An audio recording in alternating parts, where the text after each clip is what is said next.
Residents in WA's West Kimberley are being warned to prepare for days of wild weather as tropical cyclone Luana tracks towards the coast.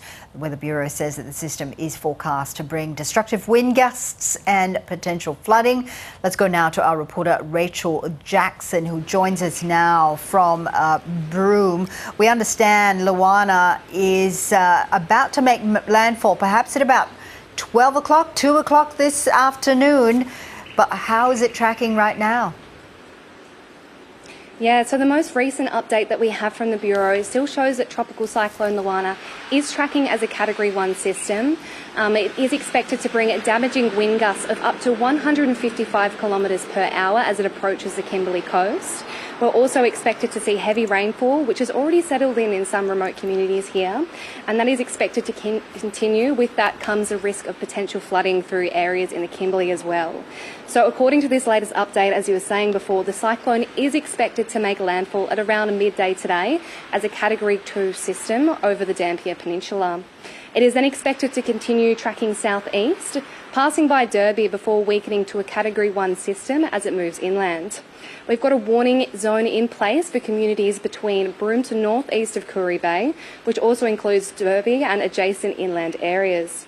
We have seen cyclones go through these remote communities before, causing significant damage, especially to power lines, trees, even the potential for roofs to be blown off homes as well. So emergency services are advising residents to stay up to date, monitoring weather and conditions, preparing your emergency kit and keeping your supplies up to stock as well.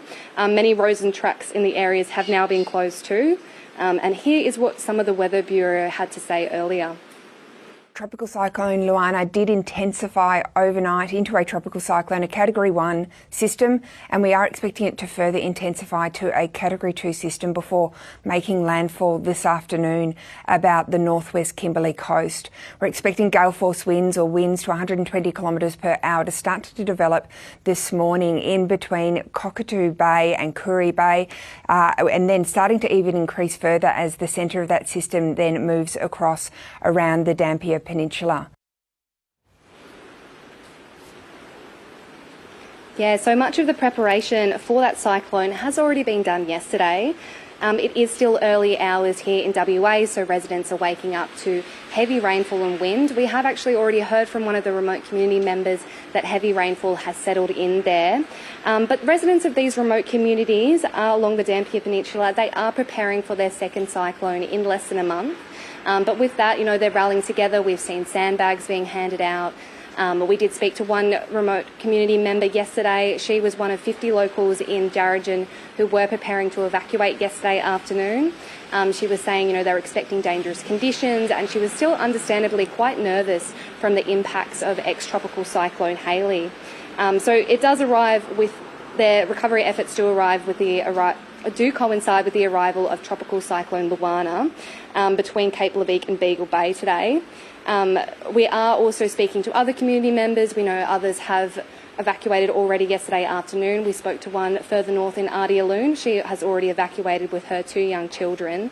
So one of the biggest things coming out here is just to stay up to date with monitoring weather warnings and advice. We did speak to one. She's the former Derbyshire president who has lived in the community for about 70 years, and she advised people, to stay up to date, listen to authorities in these situations and be prepared.